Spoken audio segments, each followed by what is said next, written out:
Heavy rains and flooding hit Central Cebu on Friday night, August 15, 2025, due to intensified monsoon activity.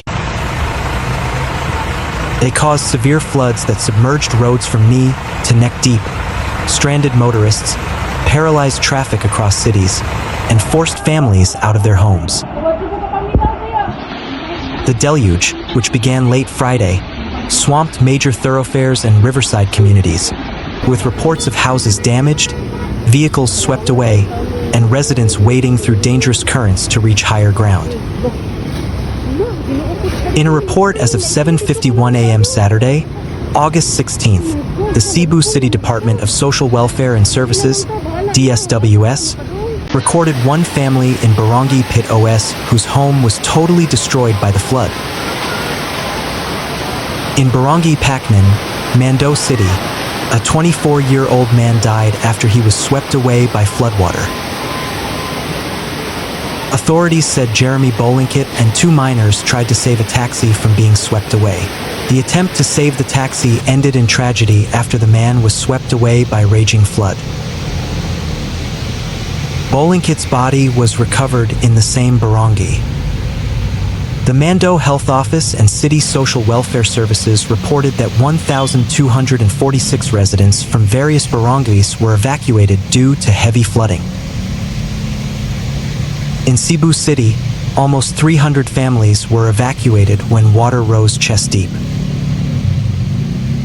The Cebu City Department of Social Welfare and Services, DSWS, said a family of 5 was displaced when their house was destroyed at the height of the heavy flooding.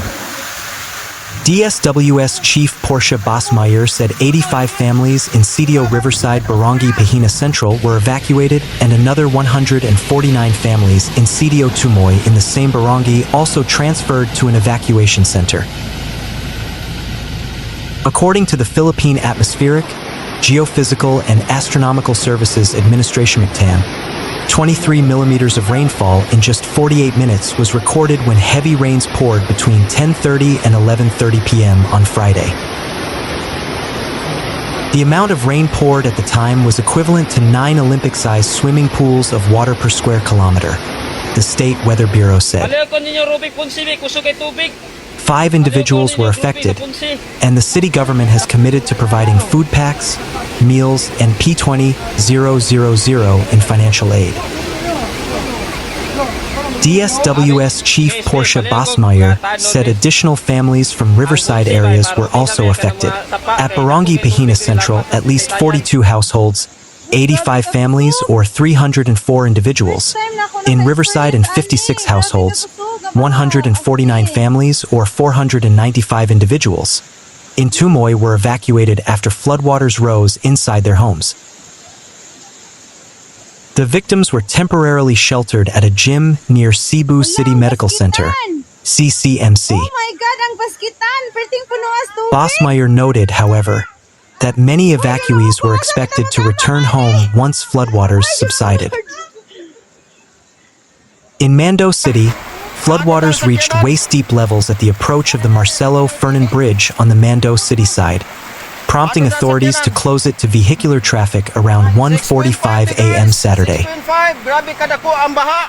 Rescue teams from Bantay Mandaue CDRRMO and Barangay emergency responders were dispatched to flooded areas in Paknaan, Cabancalan, Kasuntingan, Tingub, Umapad, Magike, Tabak, Alungalung, and Candaman as the Butuanan River overflowed around 10 p.m. Friday.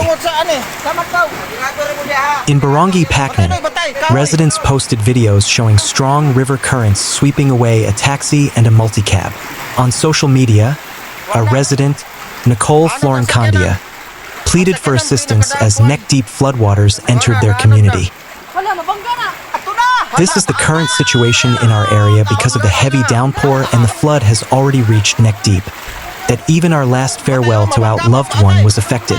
The pain we feel is already too much, and this was worsened by our fears.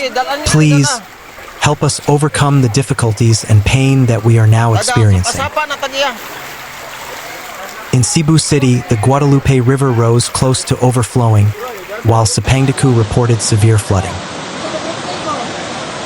At Sitio Muslim, Barangay Busi, fallen trees and soil erosion blocked the road leading to the Trans-Central Highway on Friday night. Councillor Joel Garganera initially declared the area impassable at 11 p.m., but by Saturday morning, Councillor Dave Tumulak said the road had been cleared, though motorists were advised to remain cautious. The Philippine Atmospheric, Geophysical and Astronomical Services Administration, PAGASA, said the downpour in Cebu and other parts of the country was triggered by the trough of a low-pressure area, LPA, combined with the southwest monsoon or habagat. In its 4 a.m. Saturday bulletin, PAGASA reported that the LPA trough will bring cloudy skies with scattered rains and thunderstorms over Ilocos, Cordillera, Central Luzon, Baton's, and the Babayan Islands, while the habagat will continue to affect Metro Manila, Calabarzon, Mimaropa, Baikal region, and the Visayas. In Cebu, Friday night's rains caused massive flooding that left several roads impassable. PAGASA warned of possible flash floods and landslides during moderate to heavy rains, advising residents in vulnerable areas to take precautionary measures. The rest of the country will experience partly cloudy to cloudy skies with isolated rain showers or thunderstorms due to localized thunderstorms. Moderate winds and seas are expected over the western and northern sections of Luzon, while light to moderate winds and seas will prevail elsewhere, PAGASA added. City and barangay officials urged residents in flood-prone areas to remain on alert, as rivers and creeks swelled rapidly during the downpour. Videos circulating online showed torrents rushing through creeks and waterways in Cebu City, underscoring the severity of the storm's impact. Cebu ranks second in flood projects. The disaster struck just days after Malacanang, through its Sumbong SA Panguilo portal, revealed that Cebu had 414 flood control projects, second only to Bulacan. Despite this, Cebu is not officially listed among the country's most flood-prone provinces, according to the Presidential Communications Office, PCO. President Ferdinand Marcos Jr. ordered the Department of Public Works and Highways, DPWH, to release the list of projects following his State of the Nation address to identify unfinished or ghost projects. The online portal allows citizens to monitor and report the status of infrastructure projects in their communities. The DPWH 6th Engineering District reported implementing 87 flood control projects worth P7.3 billion between 2022 and 2025 across Mandaue, Lapu-Lapu, Consolation, and Cordova. District Engineer Gomer Castillo said many works targeted choke points such as the Butuanan River and Mahiga Creek, adding that all projects were monitored, with some still ongoing or suspended pending clearances. Mandaue City has also rolled out its own initiatives under its Drainage Master Plan, aligned with DPWH's Metro Cebu Drainage Plan. Architect Marlo Oclisa, City Planning Chief, said coordination with Cebu City is critical since 60% of Mandaue's floodwaters originate from Cebu City's upland barangays. Relief and assessment operations continue as of Saturday, with local governments providing food packs, meals, and temporary shelters for displaced families.